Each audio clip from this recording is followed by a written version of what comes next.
In our continuing series of Meet the MDI Teacher, I'm here with Chip Taylor at MDI High School. And Chip, you and I kind of know each other from the basketball side. You were the MDI girls basketball coach for how many years? I was varsity girls coach for 2 years. I was boys JV coach for 3 years before that. So. And quite successful. I see a couple balls in the corner. We did all right for a couple of years. When I was with the girls, we went, the year before I took the girls over, they were 9-9 and lost a prelim game. The first year I took them over, we went 13-5 in the regular season. Went to the Eastern Maine final, lost to a Winslow team that went on to win the states. And then the second year, we had another successful year, got back to the tournament, lost to a Presque Isle team in the semifinals that ended up going on and winning the state championship. Those Presque Isle teams in MDI. It's been a long-going rivalry, for sure. Exactly. And now this year, we won't say it too loudly, but you're helping out with the Ellsworth program. I am. Coach Pooler, who actually played for me when I was the boys JV coach, has been a good friend of mine ever since he was a student here. He approached me last spring, asked me if I'd be willing to help him out during the summer program a little bit, which I did, and it was really good to get back into coaching. I've been out of it for about 8 years now, and to get back into it, get the juices flowing again was really good. And then he asked me if I would be willing to step on and help this winter a little bit. So you're here at MDI all the time. What's it like coaching at Ellsworth? I noticed you got a little red on today. I do. Well, this is because you were supposed to play tonight. That's right. No, it really hasn't sunk in, I don't think, too much yet, because I haven't had to sit on the bench and look down and see the girls that I have in class every day. That's going to be hard. It is going to be hard, and I've actually talked to some of the girls, and they give me a little bit of a hard time about it, but they've actually been really good, and they understand that, why I'm doing it, and that Coach Pooler and I had a connection, and, that there's a program. Brent's already got an establishment here, with his regime, and Andy wanted some help there, so, they understand where it's going, and that, when it comes to that one night for 32 minutes, actually 2 nights for the year for 32 minutes, we're on opposite sides. But other than that, I see him every day, and not much has changed. I can see Molly Carroll coming by and just flicking you the elbow a little bit. I see Sarah Phelps. I see Sarah every throwing morning. The ball, and somehow it just ending up in your lap or something. That could happen for sure. That could happen for sure. But they're all great kids, both sides of it. I mean, and I graduated from Ellsworth, so I mean, I still have that connection, and so I still get a little bit of ribbing about that even. So. Well, I know that when I do a game, I have to be very careful about what I wear. And when I first started broadcasting football games, this was now almost 10 years ago, I made a mistake of MDI was playing at Hamden, and the game wasn't on the radio because we had the Red Sox, but I went to the game anyway, and I wore a purple jacket. And to this day, people still remind me of the fact that I was standing on the MDI sideline wearing Hamden colors. So I always think of now who's, and I try and wear neutral or appropriate colors. That's what I'm going to have to do those 2 nights, is make sure that even though I'm on that bench, I'll probably have to find something, just wear white or black or something. Yellow or something very neutral. All right, so here at MDI High School, you are the business teacher. Correct. All right, so what does a business teacher do? Well, I teach courses. We've got enrollments and courses offerings in accounting, business management, financial management, computer proficiency, desktop publishing, economics, spreadsheets. We're actually looking at putting in another class for next year that will actually combine some of what I do along with the shop classes and the home ec classes, so that kids would have basically a 9-week course where they would get a little bit of understanding about their financial lives, a little bit of understanding about their family lives, and then obviously taking care of their home and taking care of their cars and things like that. So we're looking at trying to put something in for next year in that realm also. This is all real world. It is. Hands-on. I mean, I'm an an economics and history major, I mean, you're not talking macroeconomics, GDP, and everything, or maybe you are. Well, but we like to give an offering, an introduction to everything. For example, if you take my business management course that I offer the kids, a lot of what I do in there is I have them think about, if you were going to open your own business, here are some things you'd have to do. What would you do in this situation? If you were going to a bank looking for a loan, what are the things you want to present to them? How to write a marketing plan, Exactly. How to write a business plan. They have to do their own. They have to do their own commercials. They have to do a 30-second radio spot. Where they use. Hey, I know what station they ought to be on. Exactly. They have to actually use. And the idea with a lot of this stuff is not only to get them to do those things, but use the technology that's available to them nowadays. Use some of the programs that we have on the laptops here at the school, so that they can use them for things that are more constructive than maybe what they thought they could use them for. I mean, when you're talking about desktop publishing, I mean, that gives them brochures, rack cards if they were in a hotel, menus. Definitely. I mean, it gives them a whole different option than just Facebook or things like that. Well, and one of the things, for example, in that desktop publishing course, what I do is I have a couple of different options for them to start out with. One of which, for example, is that they're doing some advertising or informational management, if you will, for a restaurant. And they get some activities where the instructions will tell them the restaurant owner wants you to prepare a new menu, and they give them the basic information, but they have to do the layout for it. They have to get everything organized. So it's more real world stuff. The same thing with my financial management course. That course is designed to teach students about their financial living after they get out of high school. How does a credit card work? How to get a loan? What is a credit score? How does insurance work? That's all real world. That's what we're shooting for, is the things that will prepare them to be a better citizen once they're out of high school. I mean, just to stay out of debt and how to balance your checkbook. And, just because you've got checks doesn't mean you have money. Exactly. And that, I actually had a student today, as a matter of fact, they were doing an activity where they actually have to go through, they have to write about a dozen or 15 checks, throughout the course of what fictionally is a monthly period. And then they have to go through and they get their bank statement at the end of it. They have to go through and how to reconcile it and make sure everything balances. And then if it doesn't, for example, the student I had today, it came out $5 off, and we had to go back and I kind of walked them through, okay, did you check this?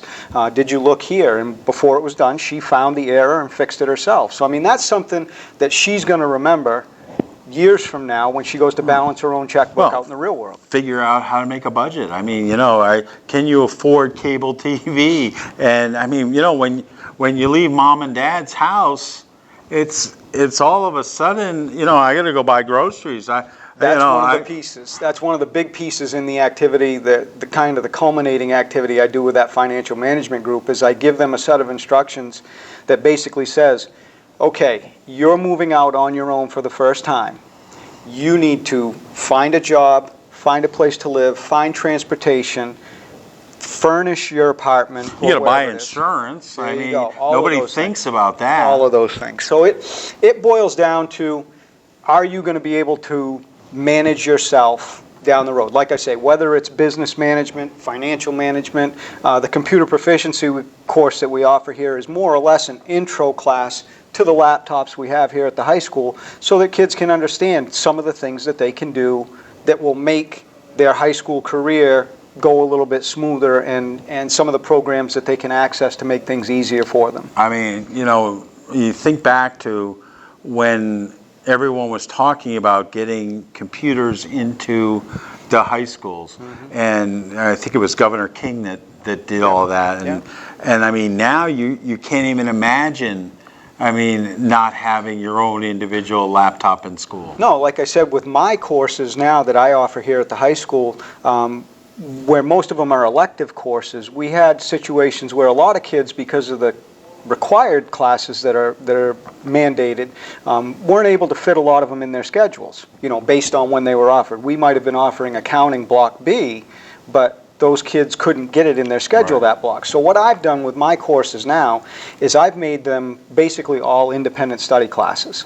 And what I've done is I have put with the exception of the accounting, which is a more hands-on thing, where they need a book and some of that information for the most part. But basically all of my classes are online courses.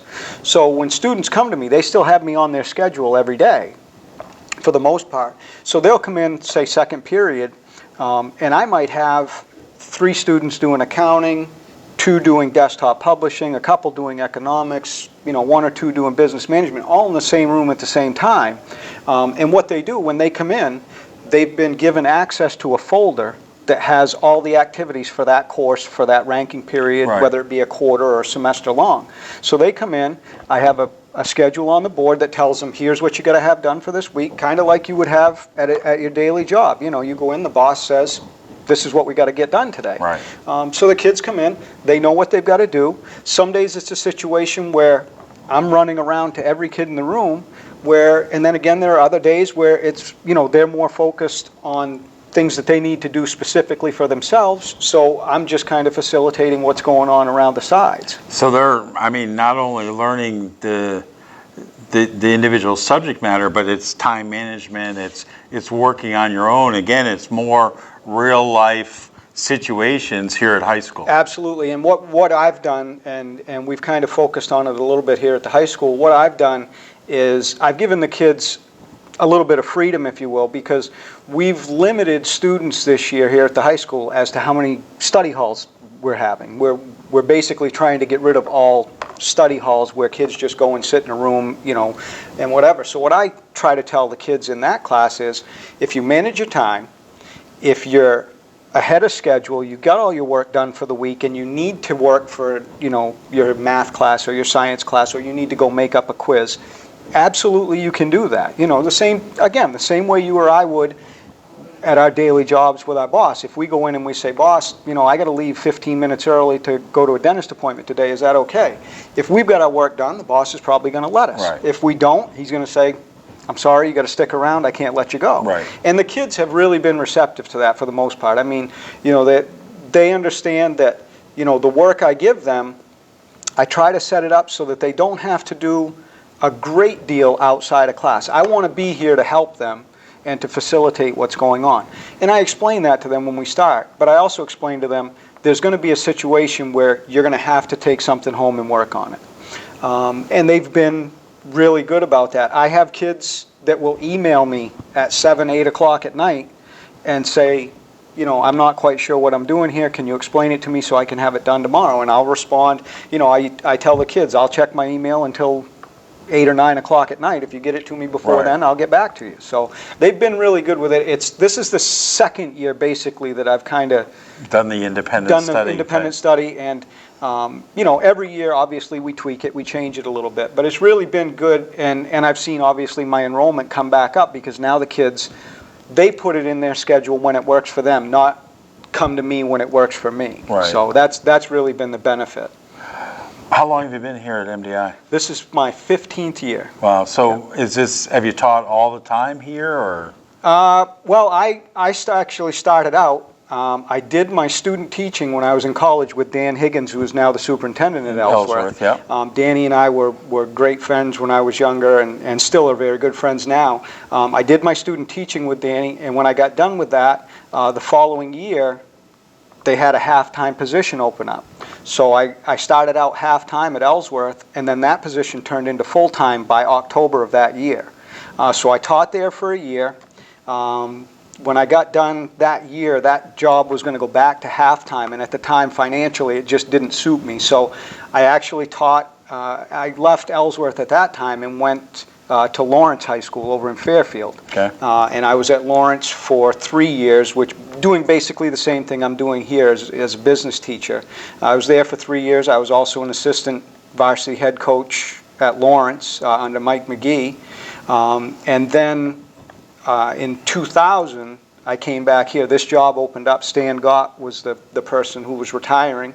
And this gave me a chance basically to come back home. I was basically raised in the Surrey area. So it gave me a chance to come back, and now that's where I still live. I still live in Surrey. My house that I built now is probably 3/4 of a mile from where I grew up all the way up through. So That's a trek from Surrey to it is. down here. It's about 28 miles one way each time I come to school or go home. So it's quite a jaunt each day. And some of the days you're probably rooting for snow days more than the kids. And I've had days, believe it or not, I've had days where I actually get on the road and get coming across the bridge in Trenton and get thinking, how are we going to have school today? And then I get here and nobody else is here. So, but the thing is, I leave, like where I live so far away, I leave fairly early in the morning. I'm usually on the road by about 5:35 or 5:40 in the morning, so because I usually like to get there. And they haven't made that decision? No, a lot of times they haven't because they're waiting to see if something's going to clear up. Right. So, I usually like to be here. I tell the kids, they always ask about coming in for extra help, and I tell them I'm here at about 10 after 6 in the morning, so feel free, but most of them don't even know what 6:10 looks like on a clock. So. Only at night. Yeah, exactly. So, but yeah, it's a commute, but it's well worth it. I mean, I really enjoy my job, and I like being around the kids. Where did you go to college? UMaine. Okay. I actually, at the time when I was getting my degree, UMaine didn't offer a quote-unquote business education degree. It was through UMaine Machias. So my degree actually shows UMaine Machias, but I took the majority of my courses for teaching through the University of Maine at Orono. And I actually took a lot of my business courses through Eastern Maine Community College. So I've had, both spectrums of post-secondary schooling, because at the time, like I said, I graduated from Ellsworth High School, and at the time they had the scholarship where if you graduated from Ellsworth High School and wanted to go to a tech school like EMCC, they would pay your tuition. Oh, wow. There was a scholarship set up. So I took advantage of that. And then all of my business courses obviously transferred in. So it actually worked out well for me. It really did. What do you do in your spare time? There's not this time of the year, there's no spare time with coaching. With basketball, and it really works great because it does fill up the winter time for me. Like I said, over the last 8 years, it's been nice to have some time to spend. Basically not having to worry about the 7 o'clock practice at night or something like that. But my free time, basically in the summers, I spend a lot of time drag racing. I mean, that's my, a lot of people play golf. I just have a little more expensive set of clubs. So I, like I say, drag racing is what I do. At Winterport or? I don't race a lot around here anymore. My quote-unquote home track is in New Hampshire, in Epping, New Hampshire. And like this summer, we traveled to Lebanon Valley, New York, which is upstate, headed out towards Albany and on Route 90. We go to Atco, New Jersey, Reading, Pennsylvania. So I mean, it's a task in terms of travel because, like I said, my home track being in Epping, New Hampshire, that's a 200-mile trek one way just from my house to there. So it's a commitment. I mean, it's something that I've done. My father got me into it. He's done it since the 60s.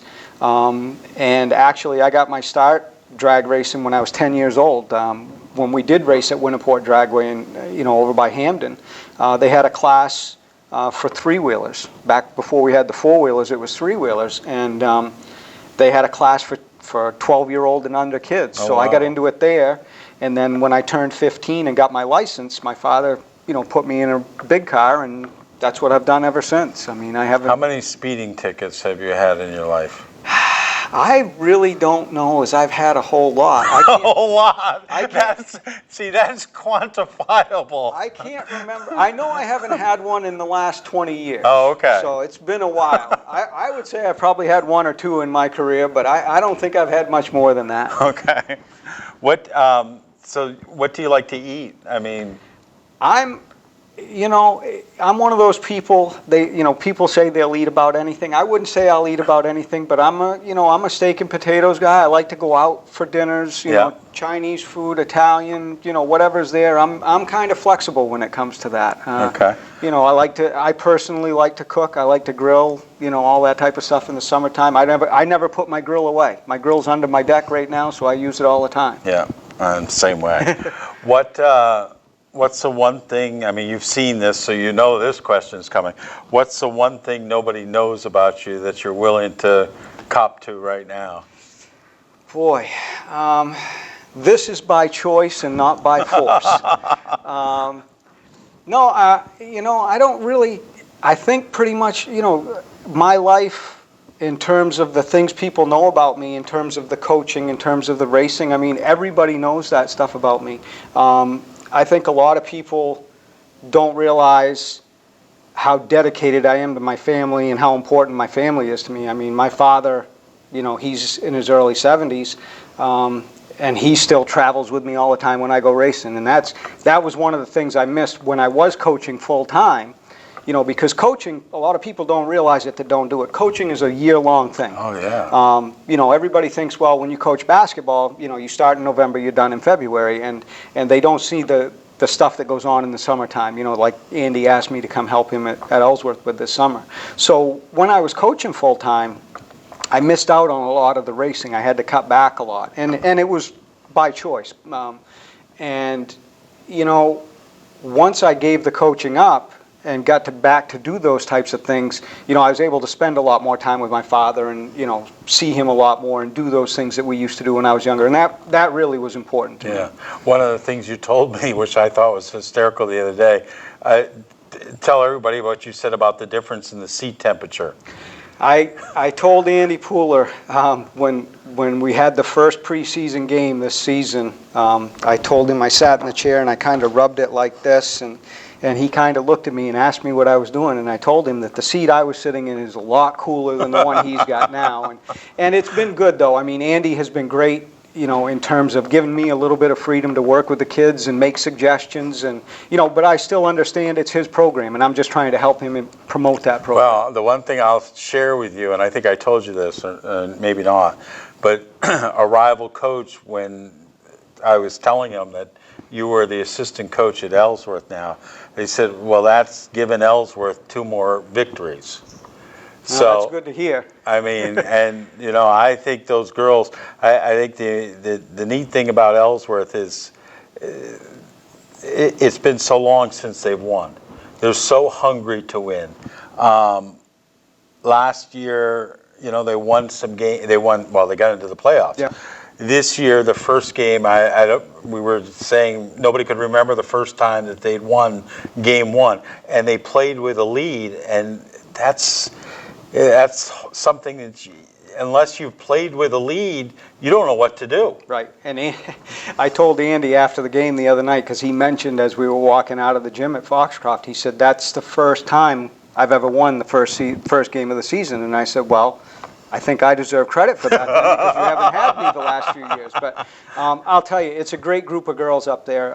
They have been so receptive to me and allowed me to work them like any other coach would, and it's really been good in that sense that you know, they've kind of taken to me and made me feel comfortable, you know, which is a big part of it.